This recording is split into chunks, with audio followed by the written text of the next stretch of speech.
Hello, I'm your host, John Cavendish, and welcome to the Amazon Strategist Show, the show that's all strategy with no hacks, no silver bullets, and no magic pills, just real practical strategies to grow your Amazon business. So I'm really excited about my guest today. She has had an amazing journey from rural China to, been living in the US for quite a while now, to be honest. We just had a conversation about that. She started a brand called Millennials in Motion, which I'm really excited to dive into because I want to see what kind of motion they are in. And she's been working with Trivium for the last few months on their business development, sales, and growth side. She's super engaging, has an amazing story, and I'm really excited to dive into it with Shan Shan Fu. Hi. Hey, everyone. Hi, John. Cool. And thank you. Really good to connect. So, there's so much we can dive into. Let's dive a little bit first into Millennials in Motion. What's Millennials in Motion all about? Yeah, so it first started as a face mask store in 2020 when I realized nobody had face masks. But then, since then, it's grown into a women's clothing and accessory line that we sell on Amazon, Walmart, Etsy, Shopify, and others. So in 2020, masks were they were a super hot commodity, but they were also getting super banned everywhere. So what happened with that? I kind of figured out a hack. I'm not sure if I was supposed to do it, but when I first launched on Amazon kept taking it down. And that was a bit annoying. But then I realized if you just don't call it face mask, if you call it mask, like cute mask, then Amazon doesn't care at all. And not only do they not care, they will literally push you up the ranking to the first page in 2 weeks because they desperately needed the masks that they were trying so hard to hide. So you launched it. I guess it went absolutely bonkers if you went to first page during the COVID time. How did you balance that and stay in stock and manage the risk? Because I guess you must have been placing huge POs, but not being sure if Amazon would take you down at any moment. Yeah, so I'm more conservative being in clothing. So I did do small orders, and that means I went out of stock a lot. That did not help with momentum. But overall, it did good enough that it was the best university for Amazon. That's super cool. Nice. So you started with the masks. You started rolling out more products. How did you come up with the name? So it was going to come down to either Millennials in Motion or Millennial Panda. And I don't know, I just thought Millennial Panda was kind of cute. But then I was having dinner with a friend, and she said, Millennial Panda might be a little bit restrictive. It's very cutesy. And so I went with Millennials in Motion. And thank God I did, because that was right before the pandemic that I launched that company. And at the time, anything China related was not good. So what was your plan? You pivoted. Was it masks initially when you were going to launch it, or did you get the branding and then you were like, masks is the thing I need to do right now? So I launched the name without knowing what the product would be. And I did research. I never, could come, pick a product, and I had, paralysis with that. But then I decided to go with masks in April. Actually, March. March was when I decided to go with masks, when, Dr. Fauci and everybody was saying, wear masks, and nobody had cute masks. They had at best a surgical mask. And that's when I decided to do it. And thankfully, just because I was fast and because my family works in import-export, I was able to get the mask from China to my door in 2 weeks. Wow. So you was that, again, there must have been air freight, I guess. Yes. Yeah. And the first mover advantage launching in April was really good. I wish I was even earlier. That would have been better. Yeah, people were making so much money at that time with masks and trading supplies all over the world. Yeah, so what did you do after that? So you got your mask, it was starting to move. What was your next product, and how did you think about it strategically from this product moving forward? So then I was really stumped about what to do next because mass sales will eventually go down. And I decided to do socks because I loved how masks were small. They're light, they're small, so there's not a lot of fees. The margins were also tiny, but because they were small, that was okay. And I really liked it was a personal preference. I really like these like cute and sexy thigh-high socks. And I decided to launch a bunch of those. And they were very slow. They were slow, much slower than mass, but they were building momentum. And from there, I kind of branched out to women's clothing and accessories. I had some missteps, some successes. Like I tried to sell lingerie, and that did not work out on Amazon. Yes, I know friends that used to sell in that category and did well, but it was a huge volume game, and yeah, it was like a lot of styles, not a lot of different moving parts to make that work. Yeah, definitely. Nice, cool. So how's the brand doing now? Now you've been going for a couple, 2.5 years. Yeah, so we had our biggest sales month this October. So it's doing pretty well. Congratulations, that's awesome. And was that down to just maturity, new products? Like, what do you think gave you best month ever? I think, I launched a lot of products this year. So launching products is good. Second, October is the first month of Q4. That's also good. But third, and probably most importantly, I think it was I joined an Amazon advertising agency called Trivium and became their client. I also work for them too at the same time. And they took over my Amazon PPC. And that was such a blessing because I was doing it myself and I wasn't sure what I was doing. But now that they've taken over, it's been much, much more profitable. Nice. So you are the number one advocate now for Trivium as well as everything else. That's really cool. I also read when I was reading your bio. Have I frozen? Maybe I've frozen. I'm not sure. It's one of us frozen. Viv, who's frozen? It could be me. Shan Shan's frozen. My amazing assistant, Vivian, in the back end. Hey, Shan Shan. Hey, John. So no sorry, my internet is a little wonky. That's all right. You're in the US. All of the slow internet. Oh, sorry about that. There's no recording, I promise. That's all right. I mean, this is literally being live broadcast to the world, so anyone can be recording it. That's right. No worries. I think we're good now. No, we're all good. Yeah. Who would have thought that Vietnam has the amazing fast 250 megabit internet, and the US keeps getting cut off when we have people on. Miami.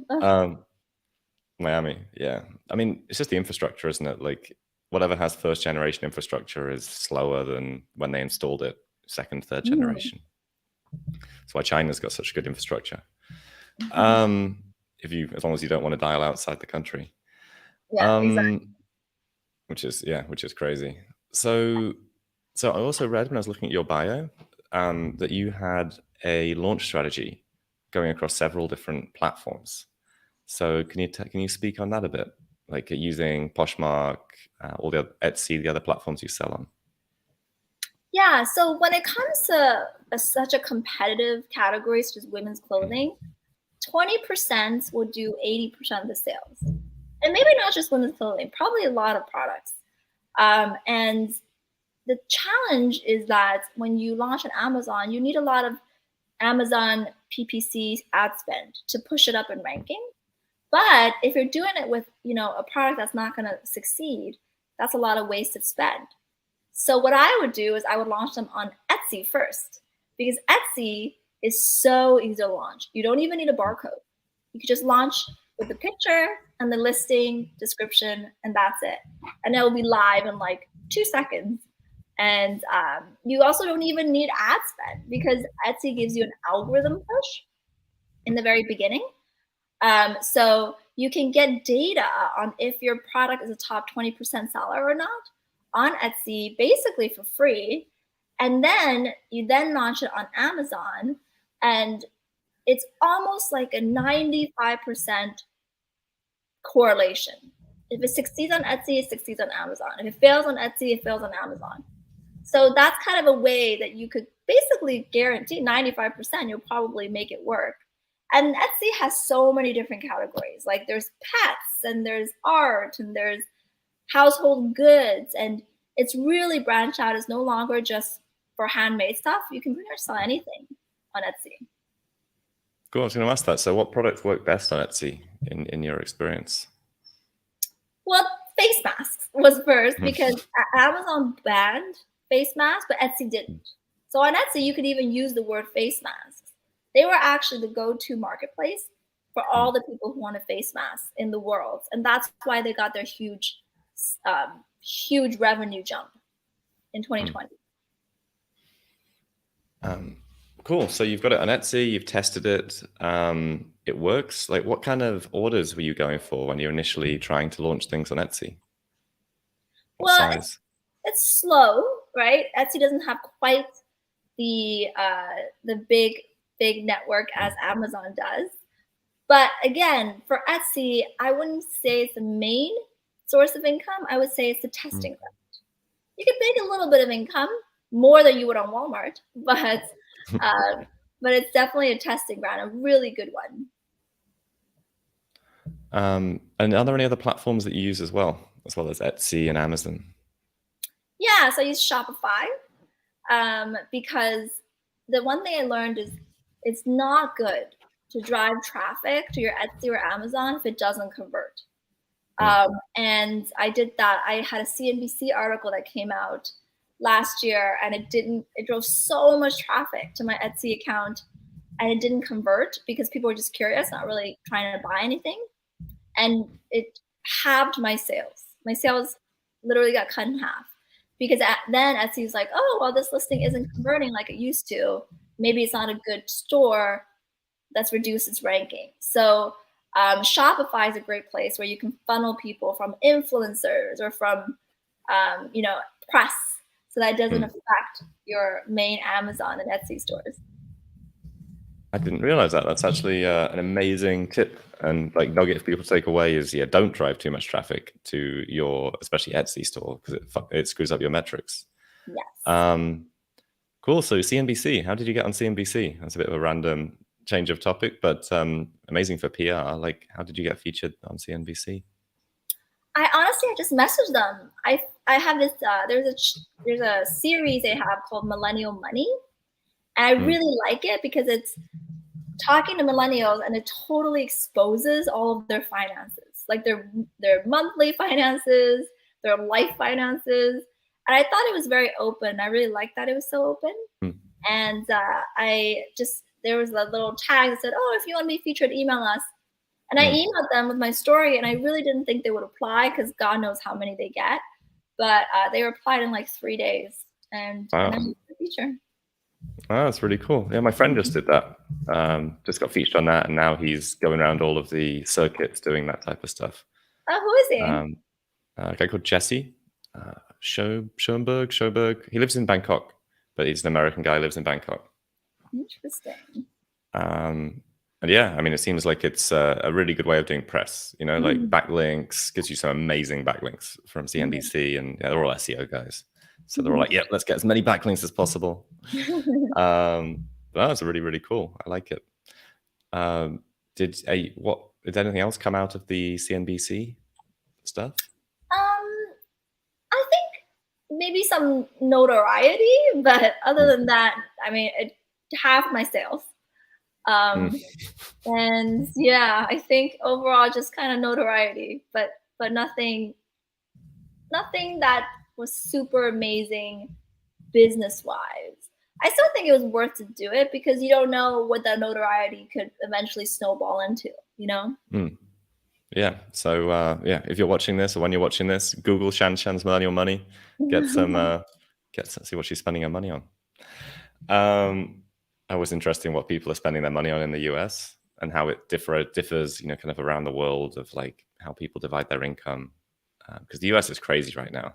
Like, I'm talking to all my friends over there, like the cost of living seems to be going through the roof right now in the Yeah, US. especially Miami, where I just moved. Yeah, because everyone's Everybody, like moving in. yeah, because during the pandemic, they realized that they didn't want to be in a cold place.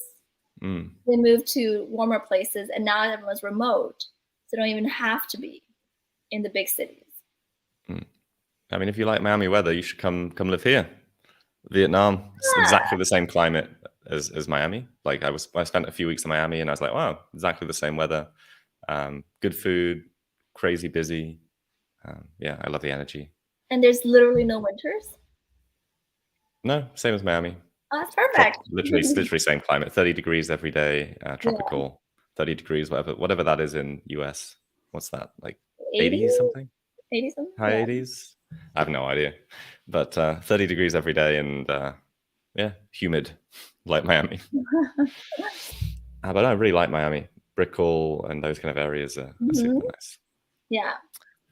So, we didn't really dive deep into your story. I mean, I'm a big advocate of Southeast Asia. You know, I've lived here for 7 years as a base, and I travel around a lot and go to the US and Europe for events. So, you've gone the other way around.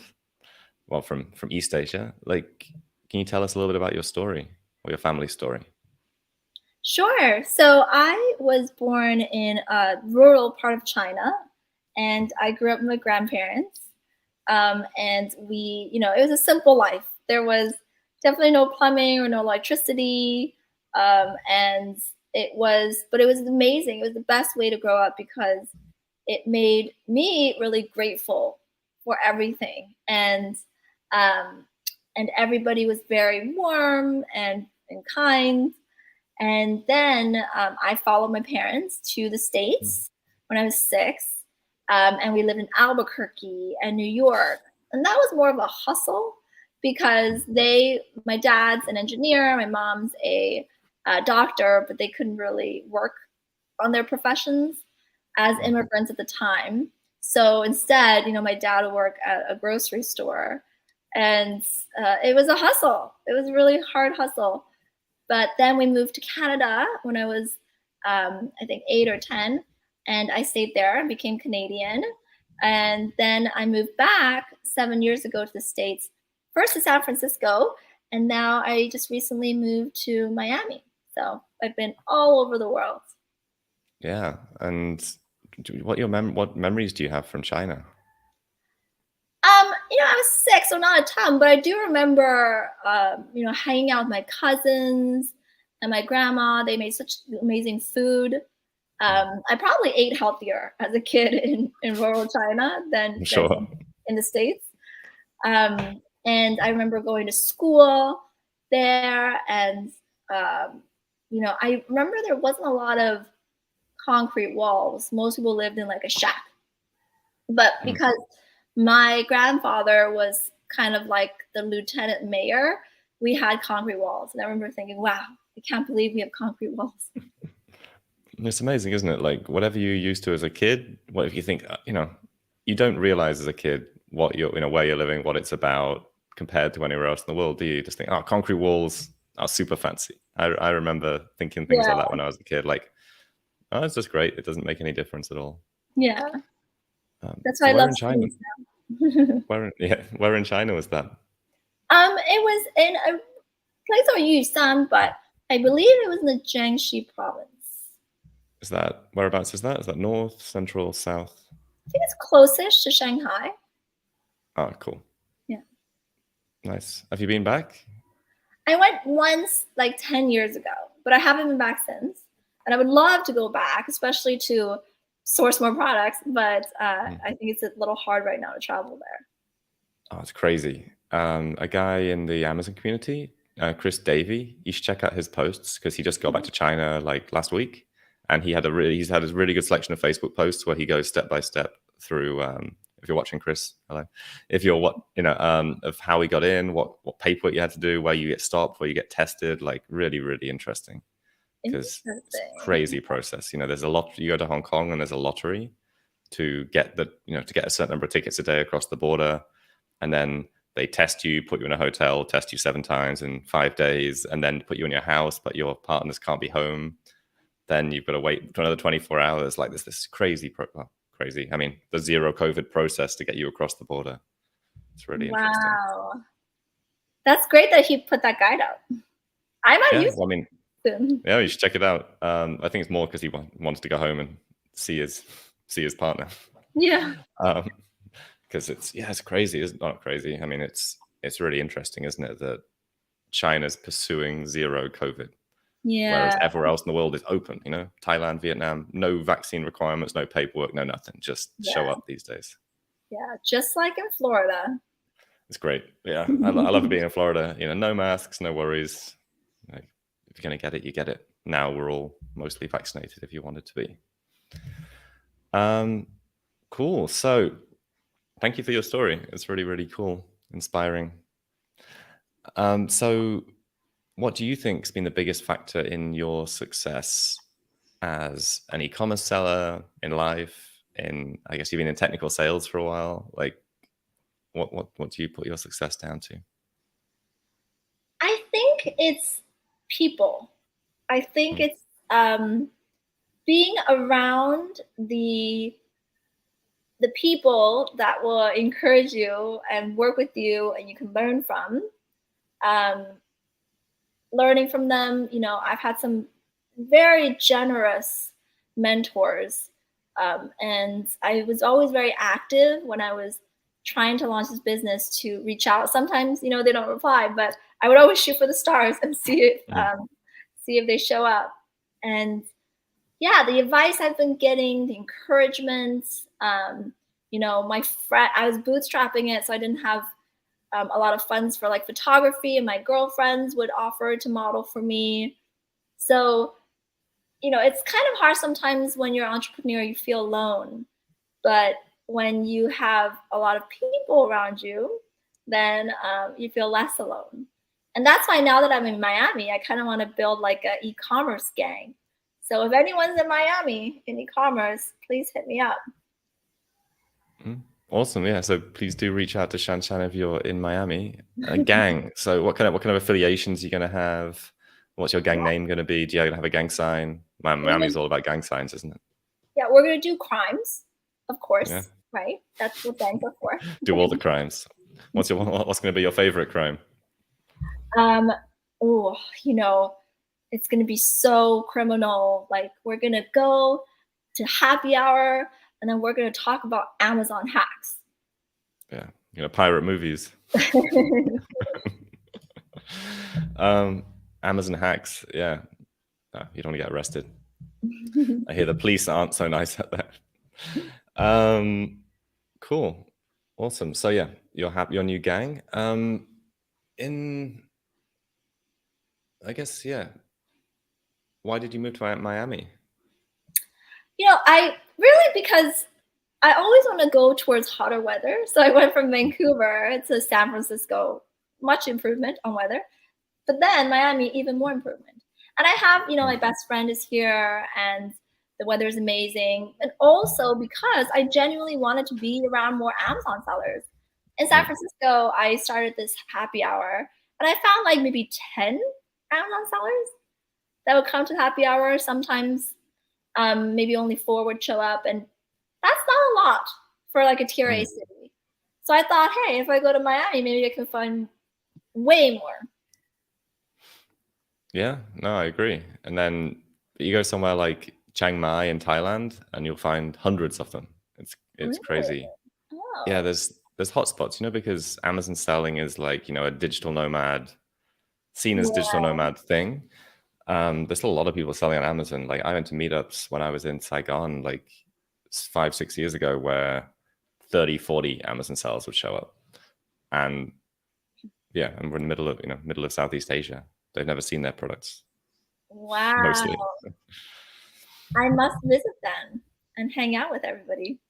No, you should. And there's a community, actually, one you should check out. I'm a massive advocate because I was at their conference last week in Bangkok, but they're all over the world. They've got a branch in Miami called the Dynamite Circle.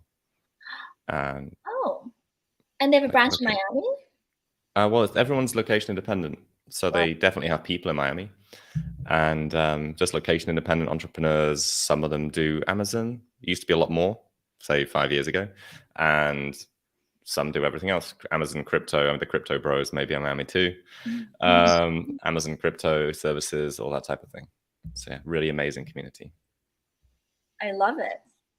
Yes. Thanks, John. Yeah, anytime. So, all right, one last question about PPC. So, what are some of the latest PPC strategies that you have been using or Trivium has been using for your account?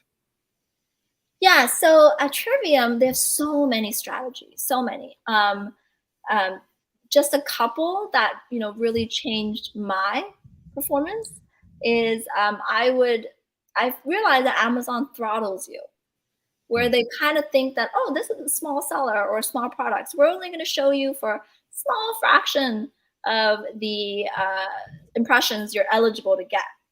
So then Mina Elias, a good friend of mine, in Trivium, they always say, you know what, put $100 minimum for every campaign.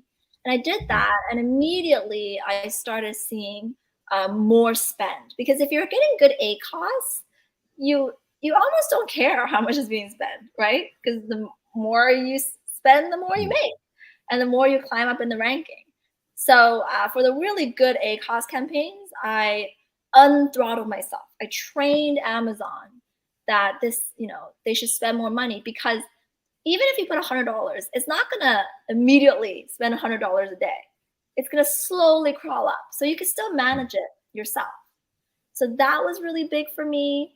I also loved how at Trivium they kind of work with cycles. So they'll do 2 cycles. The first cycle is they'll focus on impressions, which is where they focus on getting as many relevant traffic as possible to your listing. And the reason why they have one goal is because it's easier to measure. Then cycle 2 is they will focus on profit, which is cutting down the bad ACOS, negativing out keywords and really fine honing that ACOS. And then they move back and forth, cycle 1, cycle 2, cycle 1, cycle 2. So that has also been very interesting. Cool. And how much daily involvement do you... Oh no, she's gone. Dun, dun, dun, dun. If you're watching now, please make a comment. I am getting over a cold. So Okay. That's all right. No worries. That's okay.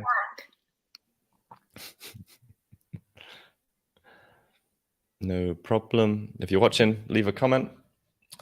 You'll get a shout out. I see comments. Comments are from Viv. Thanks for sharing. If you would like to enter the giveaway that we're going to go into soon, please click the link. How are you? You all right, Shan Shan? I'm good. I had to cough for a little bit. Yeah, no problem.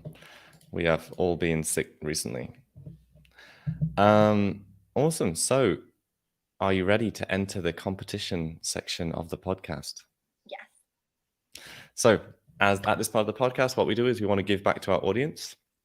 So we run a spin the wheel, and Shan Shan has very graciously allowed us to put some prizes from Trivium on the wheel, which is an Amazon seller audit. So free audit by their engineers of your PPC, 30-minute video walking through and recommendations on your campaigns. So thank you, Shan Shan and Mina. So as well, we want to announce the winners from the previous weeks. So from last week, right, we don't have the drums yet, Viv. Next time we need the drum soundtrack. I think it'll be in the soundtrack section. That's okay. So can you do the drum roll with me, Shan Shan? Yes. All right. All right. First winner is Ty Kennedy. Ty, you have won the Simply Works 50% off any plan for 3 months. So awesome. Thank you, Ty. All right, number 2, we have Sean Hay. He's won a 45-minute call with Canopy on Amazon advertising or differentiation. That's actually with Brian Johnson. So Sean, you'll have an awesome time with Brian. He's an amazing guy. Also the illegitimate son of The Rock and Jeff Bezos, if you watch out that episode. And final one from last week. All right, we have Elise Adams. She has won $400 worth of free reimbursements from Seller Candy, which is our company. So yeah, thank you for winning our one. All right, so let's roll into the game.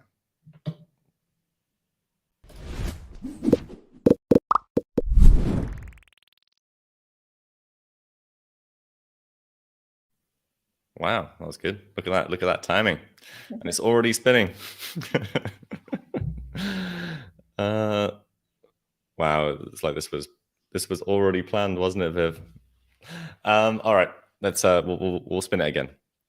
So all right, Shan Shan, you have control. You have to say spin that wheel, and then the wheel spins magically. Spin that wheel. Hands free. It's because Viv's doing it.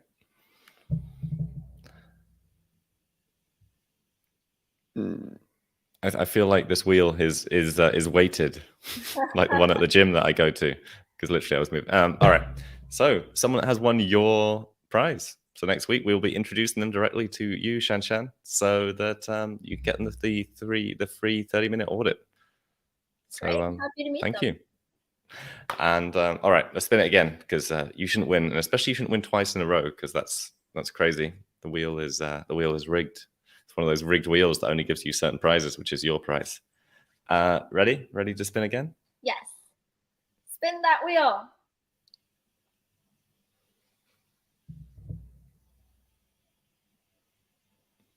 What is it? Fortunate. So, review of your business and setting you up for the sales process. So, a free review of your business by Fortinet, seeing where you are and helping you put a plan in place for if you want to exit in the coming, 1 to 3 years.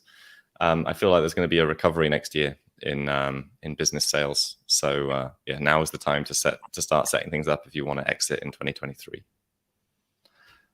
All right, next one. One more. Spin the wheel. Oh, sorry. I was supposed to say it. That's all right.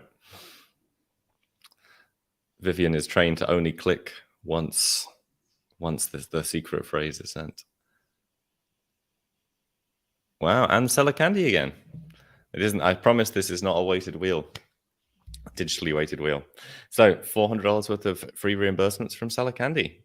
So everything else that you put forward, Shan Shan, will end up and stay on the wheel. So we'll keep talking about you, and then when somebody wins, we will introduce them to you in the coming weeks, months, or years, because the wheel keeps getting bigger and bigger. Perfect. Sounds good. Awesome. So thank you so much for taking part.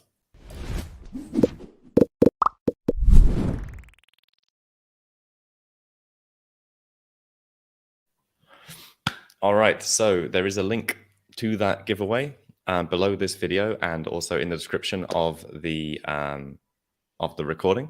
So please do enter. Make sure you're on the list so that you can be entered for all future competitions, and we'll enter you every single time.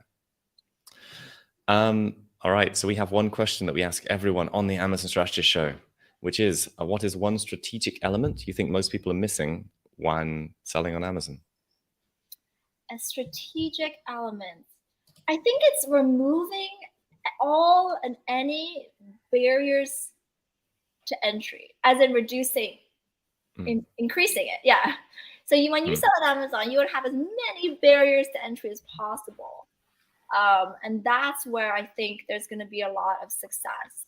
So for example, if it's just a commodity product, if it's a product that is like something that anyone can sell, anyone can find on Alibaba, it's harder to have long-term sustainable sales. So create barriers to entry, things that nobody else can provide. And that could be patents. That could be specialized knowledge, right? So if you are a doctor and you know that there's a type of product that is needed out there and it needs these features, Well, how many doctors that are also Amazon sellers are out there? Not that many. So that's a barrier to entry. Just basically having as many barriers to entry as possible. Cool. I love it. Yeah. Like differentiation and really keeping yourself and your brand separate from other people. That's an amazing takeaway. So thank you, Shan Shan. All right. We have now the rapid fire question section. There is nothing. There are no wrong answers apart from wrong answers. And it's rapid fire. So there's 9 questions. So whatever comes to your mind first, don't worry. They're not very difficult apart from some of them. So are you ready? Yes. All right. Okay. Question number 1. All right. What is your favorite Amazon niche? What is an Amazon niche? A niche. Like pets, home and garden, sex toys. Clothing accessories. Clothing accessories. If you could choose no pictures or no reviews, what would you pick? No reviews. Name a country that starts with the letter S. Singapore? It's questioning. Yep, I think that's right. Which Amazon marketplace is the next big opportunity? What is an Amazon market? Oh, you mean like country? Yeah, country. Sorry. UK. UK. I think they've been around a while. I was there once. Pineapple on pizza, yes or no? No, it's weird. Name something appealing about working from home. I love how you can like work really hard and then play a video game for 30 minutes and then work really hard. So, Cool. I guess video game breaks. Google or Facebook ads? Neither. Name something you'd hate to find swimming around in your bathtub. Cockroaches. All right. Amazon, Etsy, or Poshmark? Amazon for the money, but Etsy for the coolness. And finally, what's your favorite video game? I think it'd have to be Final Fantasy. It's a role-playing game from the 90s. That's still around 7? now. Final Fantasy 7, I guess the original. 7 is really good, but I also really like 6. I don't know if I never played 6. I think I played 7. Yeah, I'll check it out. All right. Thank you, Shan Shan. That's some unique answers, which is awesome. Thank you. Thank you. So before we go into the Q&A section of this, how can people reach out to you if they're interested? So you there's a link that's if you did want a free audit, everybody can sign up and we're gonna do a draw and pick 5 that we'll do a free audit for, just as a gift as an Amazon community. And you can reach me at my Instagram at Millennials in Motion, or you can reach me on, I also have a Facebook, all the links are out there, LinkedIn. So probably the ones I check most often is LinkedIn. So definitely reach out to me there. And I hope to hang out and chat with you guys, anyone that's watching. Awesome. And also, if you're in Miami, hit up Shan Shan to join the gang. That's right. There is no gang sign yet. You can have influence in the gang symbol and gang sign. Yes. Oh, and my YouTube channel as well. So I post videos about everything I learned about Amazon and Etsy and e-commerce. Awesome. Cool. What's your YouTube? Is it under your name? YouTube, Shan Shan Fu. Shan Shan Fu. Cool. Are there any other Shan Shans in the world? None. They've been kidnapped. Are there? I mean, is it a common name? In China, yeah, it's pretty common. I like it. I like double repeating names. I was at uni with a guy called Yang Yang, but his entire name was Yang Yang. He didn't have anything else. He was just 2 Yangs. Wow. I guess his characters may have been different, his Chinese characters, but I have no idea. It could be John. It could be John John. Yeah. It's cuter. Yeah, I'm changing it. All right, so we have a few Q&As before we round out the episode. If you're watching and would like to ask a question, so I can see the Q&A chat. There's some questions coming in from Instagram. how to find the perfect product and rank. So if Shan Shan has this, she has the secret of life. But yeah, what are some tips you have, Shan Shan, for finding products and ranking them? Step one, use Helium 10. Helium 10 is a great place. There's a tool called Magnet where you can use to find high demand, low competition products. And then you can sort by Magnet IQ, which is a score that Helium 10 asks to the best opportunity products. So I would do that to start. Then within the keywords that you find that are good, barriers to entry. Think about what could you add that will make it more unique.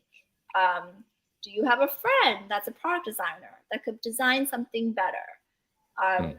Talk to customers who use that product and be like, what will make this product more interesting for you?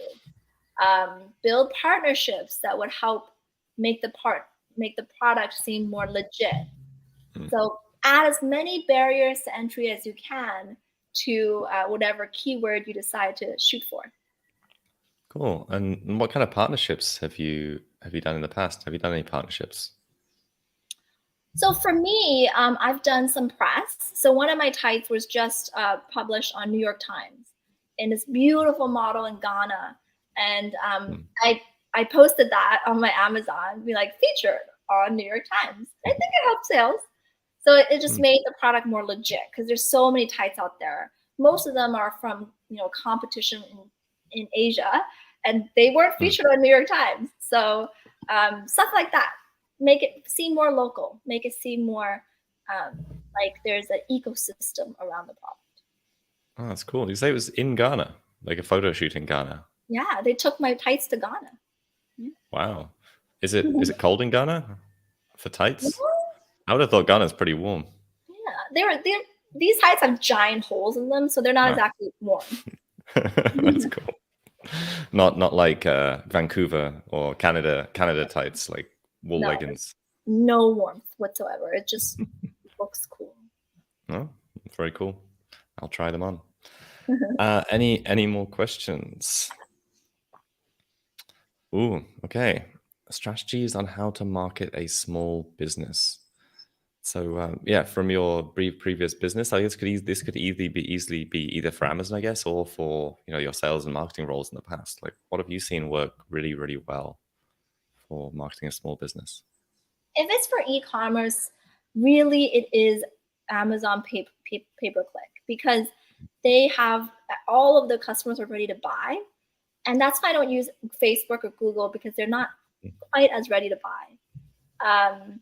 And other than that, it would be try to build partnerships, right? Whatever product it is, reach out to people, give them free stuff, ask them for advice, for pictures, give first. Definitely give first. Never ask for stuff without giving them something first.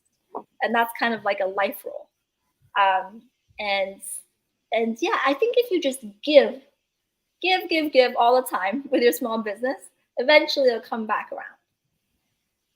Nice. Yeah, I agree. It's always good to help whoever asks for help. Yeah. Good question. How often should I check my PPC campaigns? When you first launch a product, every day. Because remember, you should only have $100 of ad spend or more, which means if you don't check it every day, ad spend could go out of control, right?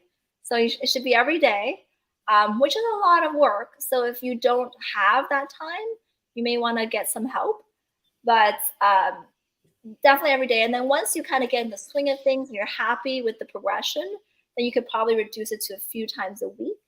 But I know people who don't check it for like weeks, which that doesn't work. Yeah, I mean, I made that mistake when I was a seller, when I was first starting out many years ago, like 6-7 years ago.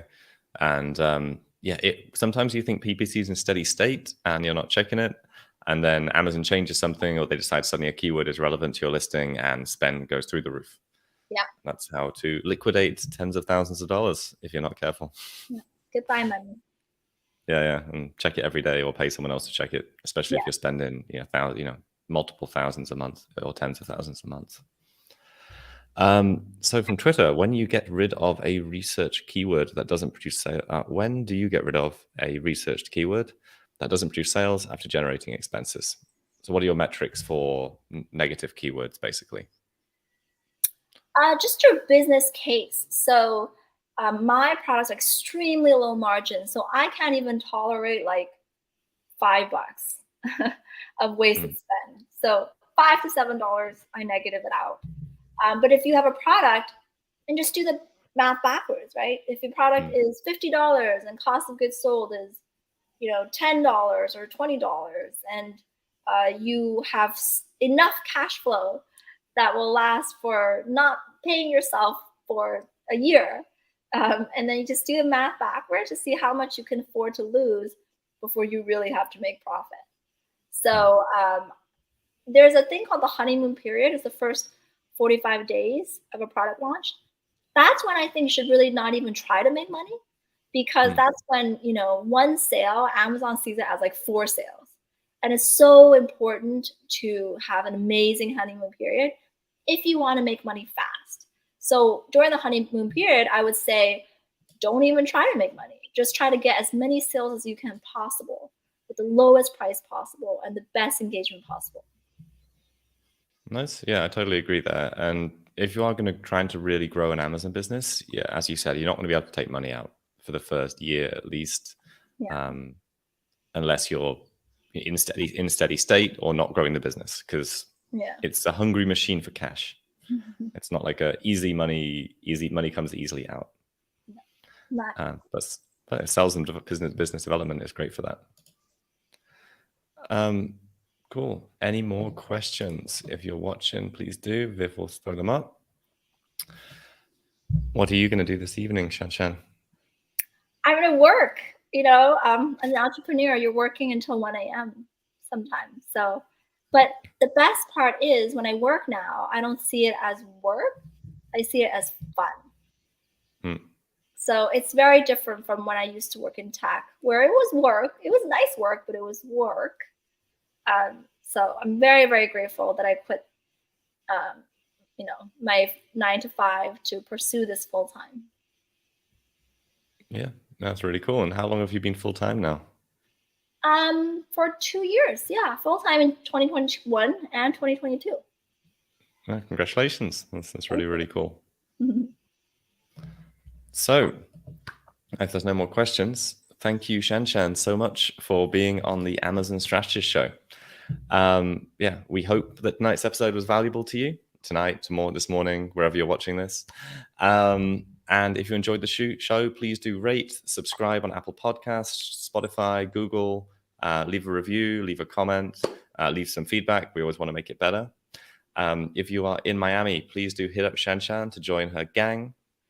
They are looking for many crimes to do. And thank you so much, Shan Shan, for being with us. Thank you so much, guys. And yes, please reach out. I love to chat with you guys. Thanks, everyone. Goodbye.